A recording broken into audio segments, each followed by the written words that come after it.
falsos profetas, falsos mestres. Nós vemos sempre guerras, rumores de guerras e corrupção, tanto social quanto política. Vimos também a ciência multiplicada, a apostasia, muitos apostatando da fé, doenças, monidão espiritual. Nós vimos a igreja passando por um período de monidão espiritual e outras coisas mais, outros sinais mais.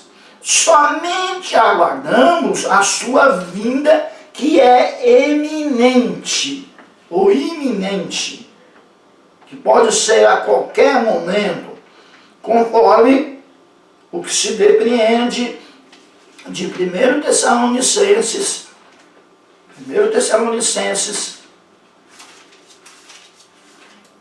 capítulo 4,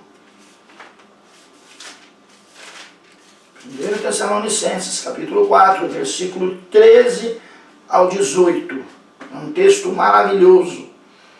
Não quero, porém, irmãos, que sejais ignorantes acerca dos que já dormem, para que não vos entristeçais como os demais que não têm esperança.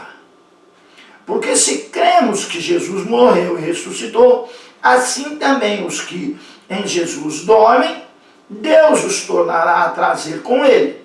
Dizemos-vos, pois, isto pela palavra do Senhor.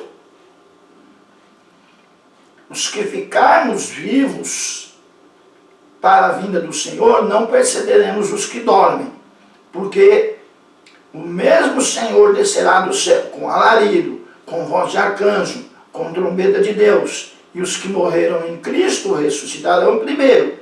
Depois nós, os que ficarmos vivos, seremos arrebatados juntamente com eles nas nuvens, a encontrar o Senhor nos ares, e assim estaremos com o Senhor. Portanto, consolai-vos uns aos outros com estas palavras. Então, somente aguardamos a sua iminente vinda, como acabamos de ler aí em 1 Tessalonicenses, capítulo 4, do 13 ao 18. Os textos para compreendermos o arrebatamento da igreja são os seguintes: 1 Tessalonicenses, capítulo 4, do 13 ao 18, como acabamos de ler, 1 Coríntios, capítulo 15, do 51 ao 57, e João, capítulo 14, versículo 1 ao 3, vocês devem oportunamente ler aí em vossas casas, nos vossos estudos. Vejamos a ocasião do arrebatamento da igreja, conforme as principais teorias acerca dessa ocasião. Nós temos os pós-milenistas e amilenistas. Eles veem o arrebatamento da igreja no final desta era, simultaneamente com a segunda vinda de Cristo. Então, para eles não há duas etapas. O arrebatamento é simultâneo à segunda vinda, para os pós-milenistas e os amilenistas. Já para os pré-milenistas, há vários pontos de vista entre os pré-milenistas. Então, entre os pré-milenistas, vejamos o arrebatamento pré-tribulacional, aquela corrente que fala de um arrebatamento antes da grande tribulação, pré-tribulacional. Acredita que a igreja será arrebatada antes da grande tribulação, por isso pré-tribulacional, e a segunda vinda será em duas etapas, então. Uma para a igreja, quando o Senhor virá nos ares e o Espírito Santo conduzirá a igreja de encontro a ele, e a outra para todos os que houverem crido na segunda vinda, na manifestação em glória, agora com Cristo vindo à terra, após a grande tribulação. Então, pré-milenistas veem a segunda vinda de Cristo em duas etapas. A primeira etapa invisível para a igreja, antes da grande tribulação. A segunda etapa, 7 anos depois, nós vamos ver isso com mais detalhes daqui a pouco. A segunda etapa, 7 anos depois, ou seja, no final da grande tribulação, agora de forma visível. Então, vejamos as provas citadas pelos pré-tribulacionistas. A primeira prova citada: a igreja será guardada fora da provação. Essa provação aí é a maior de todas, é aquela com a qual ninguém nunca viu, com a qual ninguém nunca ouve. Então, a igreja sendo guardada da grande tribulação. São citados o Evangelho segundo escreveu São Lucas, capítulo 21, Evangelho segundo escreveu São Lucas, capítulo 21.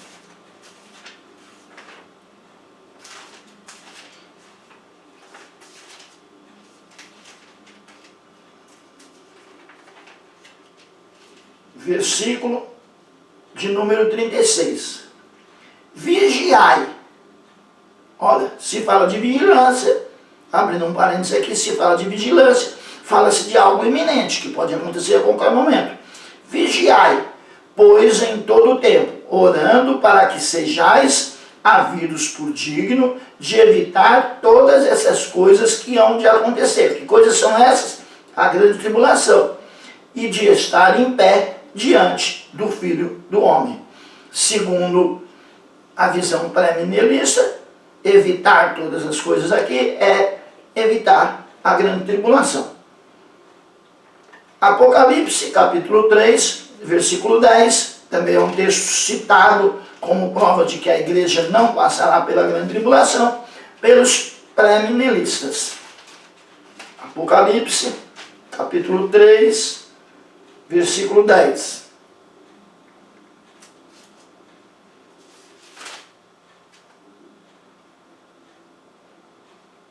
Apocalipse 3:10.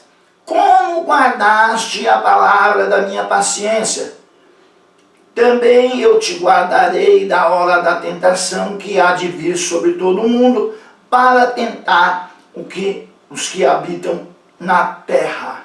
Segundo o entendimento pré-millennialista, a hora da tentação aqui é a grande tribulação. Pois bem, é citado também a remoção do aspecto de habitação no Espírito, no ministério do Espírito Santo. Exige a remoção dos crentes, segundo a visão pré-millennialista. Nós vemos isso em 2 Tessalonicenses, capítulo 2, versículos 1 ao 8. O texto deve ser lido no vosso estudo. Nós vemos, segundo a visão pré-millennialista, que para que o anticristo se manifeste e comece a grande tribulação, é necessário que haja uma remoção do aspecto da habitação do Espírito Santo, onde é que ele habita? Nos crentes. Então, necessariamente, segundo a visão pré-millennialista, é necessário que a igreja seja retirada, que haja uma mudança, uma remoção do aspecto do ministério do Espírito Santo, para que o anticristo se manifeste e comece a grande tribulação. Ainda dentro da visão pré-millennialista, a tribulação é um período de derramamento da ira de Deus, da qual a igreja está isenta. Na visão pré-millennialista, a igreja ela vai para o céu. A partir do capítulo 4 de Apocalipse, ela se encontra no céu. Do capítulo 4 até o capítulo 18, segundo a visão pré-millennialista, nós vemos a grande tribulação, e no capítulo 19 nós vemos a igreja retornando com Cristo na sua segunda vinda. Essa é a visão pré-millennialista. Temos a visão mid, ou seja, no meio, né? Mid-tribulacionista ou meso-tribulacionista. Para essa visão, o arrebatamento ocorre depois de transcorridos 3 anos e meio, ou seja, transcorrido o primeiro período da grande tribulação. Eles citam como prova a última trombeta, que nós lemos agora há pouco. 1 Coríntios, capítulo 15, versículo 52, que fala da última trombeta. Eles, segundo a visão midi-tribulacionista, essa última trombeta de 1 Coríntios, capítulo 15, versículo 52, é a 7ª trombeta de Apocalipse 11, do 15 ao 19, que soa na metade da grande tribulação, e aí, então, a igreja é arrebatada nessa última trombeta, que é a mesma 7ª trombeta que soa no meio da grande tribulação. Esse é o texto, essa é a linha de pensamento, esse é o texto citado para confirmar a posição midi-tribulacionista. A grande tribulação, segundo os midi-tribulacionistas, é composta apenas dos últimos 3 anos e meio da 70ª semana da profecia de Daniel, que nós vemos em Daniel, capítulo 9, versículos 24 ao 27, e da promessa da libertação da igreja, que só se aplica, segundo os midi-tribulacionistas, aos últimos 3 anos e meio, conforme Apocalipse capítulo 11, versículo 2 e capítulo 12, versículo 6. Nós não estamos lendo todos os textos por uma questão de tempo, mas vocês terão, ou já têm o material, e devem ler, devem estudar. A ressurreição das 2 testemunhas, ainda segundo os midi-tribulacionistas, retrata o arrebatamento da igreja. Aquelas 2 testemunhas que surgem em Jerusalém, que morrem e depois ressuscitam, para os midi-tribulacionistas, ela retrata o arrebatamento da igreja. E a sua ressurreição, a ressurreição das 2 testemunhas, ocorre na metade da grande tribulação, segundo Apocalipse capítulo 11, versículo 3 e versículo 11. Temos ainda os pós-tribulacionistas. O arrebatamento acontecerá ao final da grande tribulação, segundo os pós-tribulacionistas. O arrebatamento ele é distinto da tribulação. O arrebatamento é distinto da segunda vinda, embora seja separado dela por um período pequeno de tempo. Então veja bem, para os pós-tribulacionistas, o arrebatamento da igreja acontece no final da grande tribulação, não tem 7 anos, ele tem um pequeno lapso de tempo separando o arrebatamento da segunda vinda. Segundo os pós-tribulacionistas, a igreja permanecerá na terra durante todo o período da tribulação, mas Deus a protegerá, sendo que a segunda vinda é única, separada apenas por um pequeno lapso de tempo. Quais são as provas citadas pelos pós-tribulacionistas? O arrebatamento e a segunda vinda de Cristo são descritos pelas mesmas palavras, segundo eles. Preservação da ira significa proteção sobrenatural para os crentes durante a grande tribulação, não uma libertação, não uma ausência. Para o pós-tribulacionista, a igreja não estará ausente, ela estará apenas protegida. E ele cita como exemplo o que aconteceu no Egito, que o povo de Israel não esteve ausente durante as pragas, ele esteve apenas protegido. E eles citam que o mesmo acontecerá na grande tribulação e usam para isso o texto de Mateus 24, do 29 ao 31. Há também uma quarta teoria, a teoria do arrebatamento parcial. Essa teoria diz que somente os crentes considerados dignos serão arrebatados antes da ira de Deus ser derramada sobre a terra. Os que não tiverem sido fiéis eles permanecerão durante a grande tribulação, segundo a teoria do arrebatamento parcial. Muitos pré-tribulacionistas creem no arrebatamento parcial da igreja. As provas citadas são Mateus capítulo 25, do 1 ao 13, Lucas 17, do 34 ao 36 e Hebreus 9, 28. Segundo essa posição, santos durante a grande tribulação, e eles apontam para Mateus 24, versículo 22. Vejamos ainda, dentro dessa interpretação exegética dos fatos que haverão de ocorrer durante a grande tribulação, o julgamento das obras dos crentes no tribunal de Cristo, ou resumidamente, o tribunal de Cristo. Em que tempo isso ocorrerá, o tribunal de Cristo? Depois do arrebatamento da igreja. Em que lugar? No céu. Quem será o juiz? Cristo. Quem serão os participantes? Todos os membros do corpo de Cristo. Então,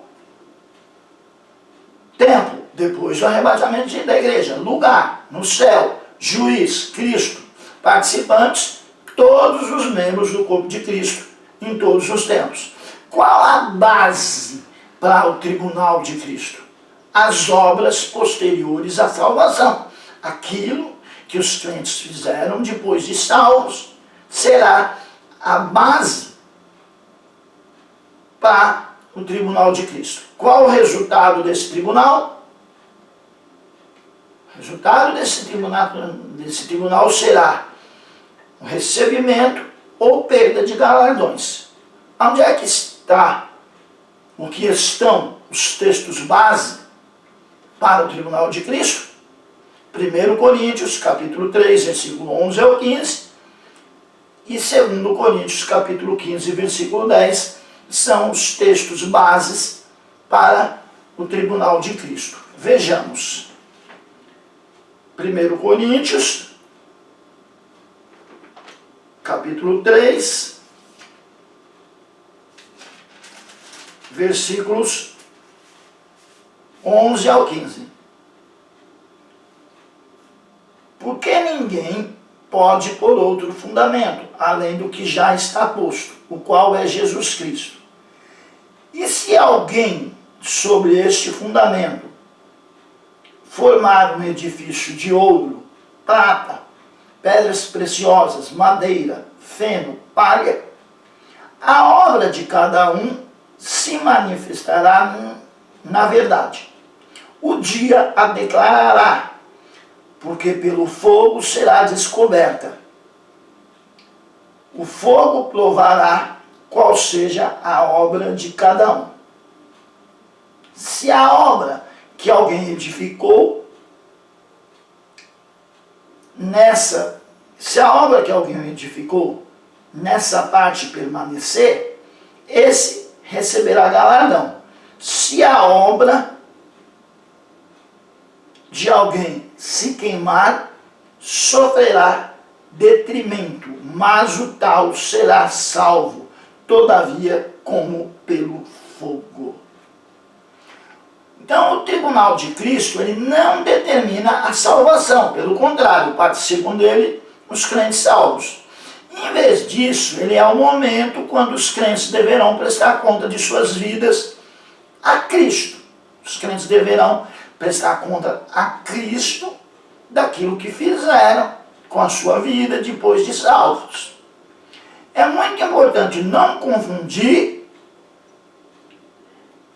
este julgamento, o tribunal de Cristo, com o grande trono branco, onde serão julgados e condenados aqueles que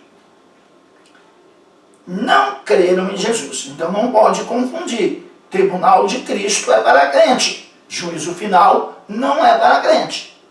Então nós não podemos confundir esses textos com o Apocalipse capítulo 20, do 11 ao 15, onde fala do juízo final. Então, para ficar bem claro, tribunal de Cristo para os crentes, juízo final para os ímpios.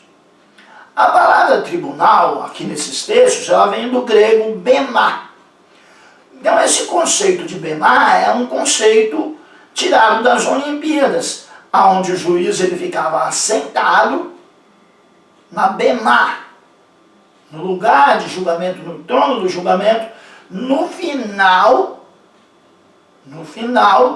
na reta final, para poder qualificar, para poder classificar as posições em que os competidores chegavam. Essa é a ideia de bemá, essa é a ideia de tribunal de Cristo. O juiz aqui, ele determina, ele julga o local, a classificação, primeiro, segundo, terceiro lugar, e não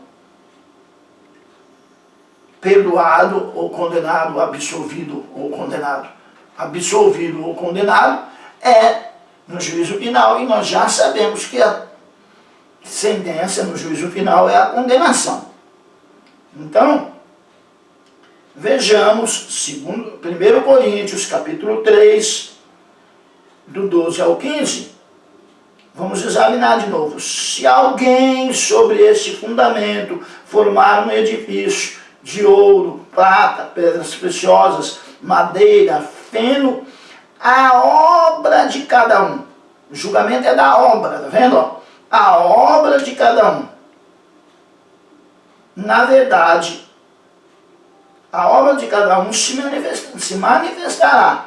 Na verdade, o dia a declarará, porque pelo fogo será descoberta e o fogo prevalecerá. E o fogo provará a pessoa, não a obra. E o fogo provará qual seja a obra de cada um. Ou seja, no tribunal de Cristo é julgado a obra e não o obreiro. A obra e não o obreiro. Aquilo que a pessoa fez e não a pessoa. E o texto ainda deixa claro que, embora possa haver perda de galardão, o tal será salvo. Então, como será o tribunal de Cristo? No tribunal de Cristo, há 5 itens que devemos considerar, para entender bem o tribunal de Cristo. Primeiro, as pessoas indicadas, somente os crentes salvos. No tribunal de Cristo, participarão somente os crentes salvos. A época do julgamento, quando será? Após o arrebatamento da igreja. O lugar do julgamento será nos ares. Qual a base do julgamento? As nossas obras. Qual o resultado? O resultado final do julgamento será perda de galardão ou ganho de galardão. Diante do tribunal serão julgadas as obras e não os obreiros, e somente 2 palavras serão ali pronunciadas: aprovado ou reprovado. O quê? A pessoa? Não, a obra. Por quê? Porque o fogo declarará a obra de cada um. Este fogo, ele dura apenas um dia escatológico. Ele é futuro, ele não é presente. Ele é destrutivo, ele não é purificador. O fogo não purifica, o fogo destrói. Depois, o fogo destrói apenas as obras e não os obreiros. Causa perda e não lucro. Ele não purifica, ele causa perda do galardão. Destrói o que for falso e não o que for verdadeiro. Causa apenas reprovação da obra e não do obreiro. Então nós vemos nessa passagem a menção de 6 materiais de construção. 3 são bons, são aprovados por Deus, e 3 outros não servem, são reprovados. O primeiro material que se apresenta é o ouro. O ouro, ele simboliza a glória de Deus. Nós vemos aí na escala que lemos que o primeiro material é o ouro, que simboliza a glória de Deus. Nós vemos os querubins de ouro, os querubins da glória, em Êxodo capítulo 37, versículo 7, em Hebreus 9, versículo 9. Então, o primeiro material é o ouro, simboliza a glória de Deus. Aquele que trabalha com ouro, ele trabalha com fé para a glória de Deus. Então ele não trabalha para que o homem veja, ele trabalha para a glória de Deus, aquele que trabalha com ouro. Então o primeiro material, o ouro, simboliza trabalhar para a glória de Deus. O segundo material, a prata, ela fala de redenção. Se redimia, se libertava, pagando com prata. Nós vemos José sendo comprado com moedas de prata, o próprio Jesus com moedas de prata. Então a prata, ela simboliza a redenção mediante a expiação. A redenção das almas mediante a expiação. Mediante um sacrifício, mediante uma cobertura dos pecados para a redenção da alma. A palavra expiação, do hebraico kippur, cobrir, passar por cima. A prata simboliza a redenção. Então, trabalhar com prata é se empenhar, é colocar os dons e o tempo na salvação dos perdidos. O terceiro material útil é a pedra preciosa. Então as pedras preciosas, elas representam a doutrina da palavra de Deus. Os que trabalham no ensino, os mestres, os professores de teologia, de escola dominical, são aqueles que ensinam as doutrinas. São os que trabalham com pedras preciosas. O terceiro e último material útil, aproveitável, o terceiro e último material que simboliza as obras que não serão consumidas no tribunal de Cristo e que acabarão por resultar em galardão para aqueles que com esses materiais trabalharam. Vejamos os materiais inúteis que queimarão no fogo, que desaparecerão no tribunal de Cristo. O primeiro é a madeira. A madeira, ela representa a humanidade. A madeira, ela vive da terra e tem duração limitada. Simboliza aquilo que é feito na força da humanidade, no poder do próprio eu, no ímpeto da própria humanidade, do próprio ego. A madeira, ela vai queimar no fogo. Aquilo que foi feito para aparecer, que representa a humanidade, que representa o querer, o destaque, será queimado no fogo, que é representado pela madeira. O feno, o que é feno? Feno é capim, é comida de animais. Trabalhar com feno é alimentar a natureza carnal do homem natural, ou do crente carnal. É aquele crente que trabalha na carne, ele trabalha para aparecer, ele trabalha para ter destaque. É semelhante à madeira, porém é representado pelo feno. É aquilo que é feito para agradar a nós mesmos, para a nossa própria satisfação. O feno desaparecerá no fogo. O terceiro e último material inútil é a palha. A palha é a casca vazia, sem grão. Ela representa um mero ritualismo sem vida, meros conceitos humanos destituídos do poder divino. É aquela palha, é aquele que trabalha com hipocrisia, um trabalho vazio, o ir por ir, o participar por participar, o ritualismo, o estar meramente presente quando o coração não está perfeitamente aplicado. Essa é a palha, é a casca vazia que também será queimada no tribunal de Cristo. Ali, no tribunal de Cristo, teremos as seguintes coroas. A coroa da vida, para aqueles que estiverem dispostos a morrer por amor a Cristo. Vemos isso em Tiago, capítulo 1, versículo 12, e Apocalipse, capítulo 2, versículo 10, a coroa da vida, para aqueles que estiverem dispostos a morrer por amor a Jesus Cristo. Temos também a coroa da justiça, está em 2 Timóteo, capítulo 4, versículo 8, para todo aquele que amar a vinda do Senhor. 2 Coríntios, capítulo 4, versículo 8. Esse é tão claro na nossa mente, no nosso coração, que dá quase para fazer uma citação livre. Paulo diz: eu combati o bom combate.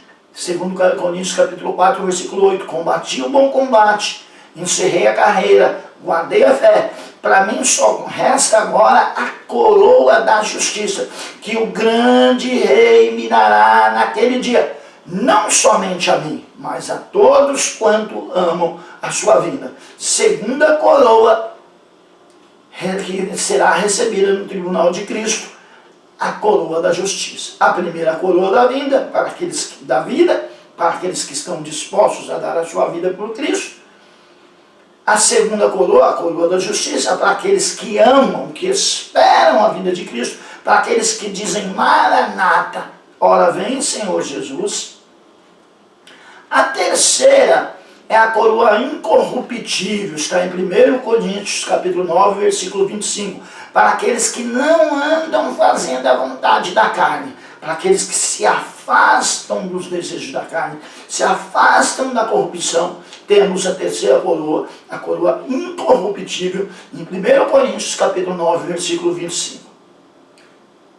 A quarta coroa, a coroa de glória, 1 Pedro, capítulo 5, versículo 4, para aqueles que trabalharam por amor à obra do Senhor e não por amor ao lucro. Aqueles que não fizeram da obra do Senhor alvo de lucro, mas que trabalharam por amor à sua obra, receberão a quarta coroa, a coroa da glória.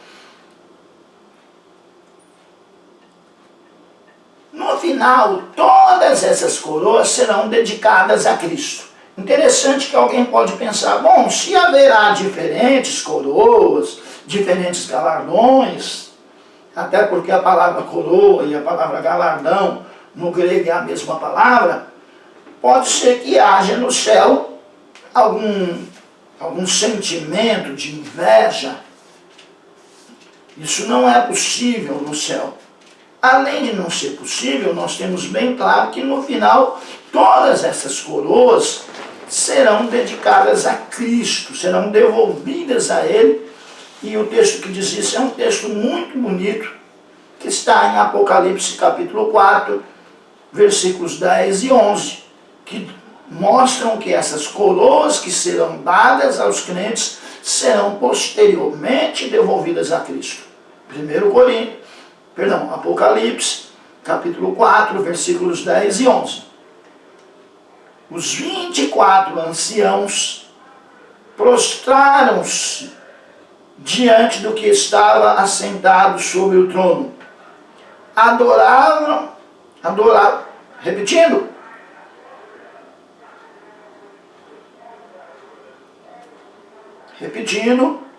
Apocalipse, capítulo 4, versículos 10 e 11. Os 24 anciãos prostravam-se diante do que estava assentado sobre o trono